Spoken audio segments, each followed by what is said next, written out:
প্রিয় দর্শক, প্রীতি এবং শুভেচ্ছা নিন। সাজ্জাদ কাদির এই মুহূর্তে আপনাদের সামনে কথা বলতে এসেছি। এবার টিউলিপ সিদ্দিকের বিনামূল্যে ফ্ল্যাটের সন্ধান পাওয়া গেল লন্ডনে। এই প্রসঙ্গটি নিয়ে আমরা কথা বলবো। ফিনান্সিয়াল টাইমসের বরাত দিয়ে বাংলাদেশের গণমাধ্যমগুলো আজকে একটি সংবাদ পরিবেশন করেছে, যে সংবাদের শিরোনাম এক এক গণমাধ্যমে এক এক পত্রিকায় এক এক রকম। এবার আমি একটি গণমাধ্যমের সংবাদ শিরোনাম বলছি, যে লন্ডনে টিউলিপ সিদ্দিকীকে বিনামূল্যে ব্যয়বহুল ফ্ল্যাট দিয়েছিলেন আব্দুল মোতালিব নামের একজন ব্যবসায়ী। এমন একটি রিপোর্ট এসছে, বলা হচ্ছে যে লন্ডনের কিংস ক্রস এলাকায় ব্রিটিশ মন্ত্রী টিউলিপ সিদ্দিককে বিনামূল্যে একটি ব্যয়বহুল ফ্ল্যাট দিয়েছিলেন এক ব্যবসায়ী। সেন্ট্রাল লন্ডনে এই ফ্ল্যাটটি দিয়েছিলেন আব্দুল মোতালিব নামের একজন আবাসন ব্যবসায়ী। মোতালিব লন্ডনে আবাসন ব্যবসার সঙ্গে জড়িত। টিউলিপকে বিনামূল্যে ফ্ল্যাট হস্তান্তরের তথ্য উঠে এসেছে যুক্তরাজ্যের ভূমি নিবন্ধন সংক্রান্ত নথিপত্রের তথ্যের ভিত্তিতে শুক্রবার রাতে একটি প্রতিবেদন প্রকাশ করেছে লন্ডন ভিত্তিক গণমাধ্যম ফিনান্সিয়াল টাইমস। ফিনান্সিয়াল টাইমসের প্রতিবেদন বলছে, টিউলিপ সিদ্দিক বর্তমানে যুক্তরাজ্যের অর্থ মন্ত্রণালয়ের অর্থনীতি বিষয়ক minister, economic secretary. Abdul Motalib Awami লীগের রাজনীতির সঙ্গে যুক্ত ছিলেন। টিউলিপের খালা সাবেক প্রধানমন্ত্রী শেখ হাসিনা ও তার ঘনিষ্ঠজনদের সঙ্গে মোতালিবের নিয়মিত যোগাযোগ ছিল। এই প্রতিবেদনটিতে আরও যেটি বলা হয়েছে সেটি হচ্ছে, বিষয়টি নিয়ে জানাশোনা আছে এমন একজন ব্যক্তি ফিনান্সিয়াল টাইমসকে বলেছেন, আবাসন ব্যবসায়ী আব্দুল মোতালিবের দুর্দিনে তাকে আর্থিক সহায়তা করেছিলেন টিউলিপের মা বাবা। তাই কৃতজ্ঞতা স্বরূপ নিজের মালিকানায় থাকা একটি সম্পদ টিউলিপকে দিয়েছিলেন। আচ্ছা, এই বিষয়টি নিয়ে যে বাংলাদেশের গণমাধ্যম মেতে উঠেছে বা মেতে ওঠানো হচ্ছে, এটি নিশ্চয়ই প্রেসক্রিপশন দেওয়া হচ্ছে যে এইভাবে করো। এখানে দোষের কি বলুন তো? ধরুন একজনের বিপদে একজন সহযোগিতা করেছে, তার যখন সুদিন এসছে, কৃতজ্ঞতার নিদর্শন স্বরূপ বা কৃতজ্ঞতা স্বরূপ একটা কিছু গিফট করলো। ধরুন একজনের কাছে 10,000 টাকা ঘড়ির মূল্য একরকম, আবার একজনের কাছে 10 কোটি টাকার ফ্ল্যাট একটা একরকম। একজন 10 কোটি টাকার ফ্ল্যাট তো একজনকে গিফট করতেই পারে।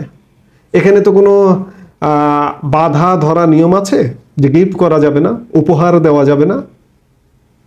একজন যদি 10,000 টাকার ঘড়ি একজনকে গিফট করতে পারে, তাহলে সামর্থ্য অনুযায়ী 10 কোটি টাকার ফ্ল্যাট গিফট করলে দোষের কি? দোষের তো কিছু দেখি না। টিউলিপ সিদ্দিকী আসলে কে? টিউলিপ সিদ্দিকী এই সময়ে বাংলাদেশের একজন গৌরব আনবার একজন কারিগর, ব্রিটিশ মিনিস্টার, ট্রেজারি মিনিস্টার। যুক্তরাজ্যের মতো একটি প্রভাবশালী দেশ, পৃথিবীর প্রভাবশালী দেশের একজন মিনিস্টার বাংলাদেশের এমন কথা জানতে পেরে বা এমন কথা মনে করতে পেরে, বা আমি স্মরণ করি যখন, যে আমার দেশের একজন রাজনীতিবিদ, বিদেশি প্রবাসী রাজনীতিবিদ, অভিবাসী রাজনীতিবিদ, তিনি একটি প্রভাবশালী দেশের মিনিস্টার। এটি আমার ভাবতেও কিন্তু আমার গর্বে বুকটা ভরে যায়। কিন্তু শুধুমাত্র আমার কাছে মনে হচ্ছে যে প্রতিহিংসা পরায়ণ হয়ে শেখ হাসিনা বাংলাদেশের প্রধানমন্ত্রী ছিলেন, বঙ্গবন্ধু পরিবার, সব কিছু মিলে ওই পরিবারের যে যেখানে আছে তাকে কলঙ্কিত করো, এরকম একটি এজেন্ডা নিয়ে বাংলাদেশ সরকার, বর্তমান সরকার মাঠে নেমেছে। এই যে টিউলিপ সিদ্দিকীকে নিয়ে আরেকটি খুব বড় ধরনের অভিযোগ করা হচ্ছে, যে রূপপুর পারমাণবিক বিদ্যুৎ প্রকল্পের একটা বড় ধরনের দুর্নীতির সঙ্গে জড়িত। রূপপুর পারমাণবিক বিদ্যুৎ প্রকল্পটি প্রায় $12 বিলিয়ন উপরে। বলা হচ্ছে, অভিযোগে বলা হচ্ছে যে এই প্রকল্প থেকে $5 বিলিয়ন টিউলিপ সিদ্দিকী এবং তার মা খালারা মিলিয়ে ভাগ করে নিয়েছেন। আচ্ছা, আপনি বলুন তো, যে রূপপুর পারমাণবিক বিদ্যুৎ কেন্দ্রটি কে করছে? রাশিয়া করছে। রাশিয়ার প্রতিষ্ঠানটা কি? রাশিয়ার প্রতিষ্ঠানটা হচ্ছে রোসাটম। এটি রাষ্ট্রীয় একটি সংস্থা, রাষ্ট্রীয় পারমাণবিক বিদ্যুৎ বা পারমাণবিক বিষয়গুলো নিয়ে কাজ করে।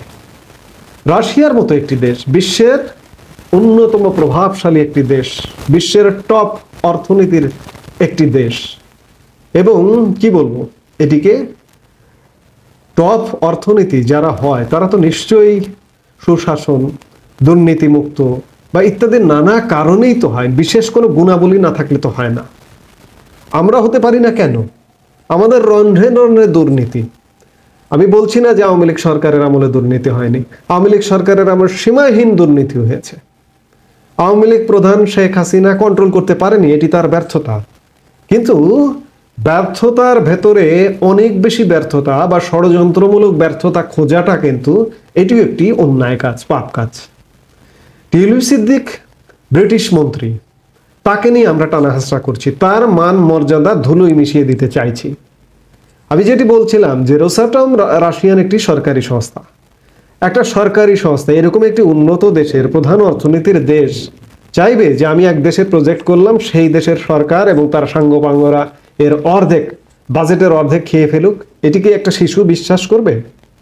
তাদের যদি ওই ধরনের গুণাবলী নাই থাকতো তাহলে তো তারা পৃথিবীর একটা অন্যতম উন্নত দেশ হতে পারতো না। আপনারা কাদের বোঝান, কাকে বোঝান? একটা শিশু তো বিশ্বাস করবে না। আজকে বাংলাদেশের দুর্নীতি দমন কমিশন দুদক থেকে এ বিষয়ে তদন্ত করা হচ্ছে এবং টিউলিপ সিদ্দিকীকে কলঙ্কিত করবার চেষ্টা করা হচ্ছে। এই সব কিছু মিলে এই পুরো বিষয়গুলো নিয়ে টিউলিপ সিদ্দিকীর পেছনে যে লাগা হয়েছে এটি একদম ষড়যন্ত্রমূলক বলেই প্রতীয়মান হচ্ছে, বা অবস্থার দৃষ্টিতেই সেটি মনে হচ্ছে। কারণ আজকে ফ্ল্যাটের বিষয় এসছে, ফিনান্সিয়াল টাইমস একটি খবর এসছে, তার প্রেক্ষিতে বাংলাদেশের গণমাধ্যম এটি রিপোর্ট করেছে। কিন্তু টিউলিপ সিদ্দিকের বিরুদ্ধে যে বড় ধরনের দুর্নীতি, $5 বিলিয়ন দুর্নীতির অভিযোগ করা হচ্ছে। আচ্ছা, টিউলিপ সিদ্দিকী কে? আমাদের জাতির পিতা বঙ্গবন্ধু শেখ মুজিবুর রহমানের নাতনি। শেখ, আপনার কি মনে হয় যে বঙ্গবন্ধুর ব্লাড, বঙ্গবন্ধুর রক্ত এত বড় দুর্নীতির সাথে জড়াবে? কিংবা দেশের স্বার্থ, দেশের প্রয়োজনীয়তা মনে করবে না? তারা কি দেশপ্রেমিক নয়?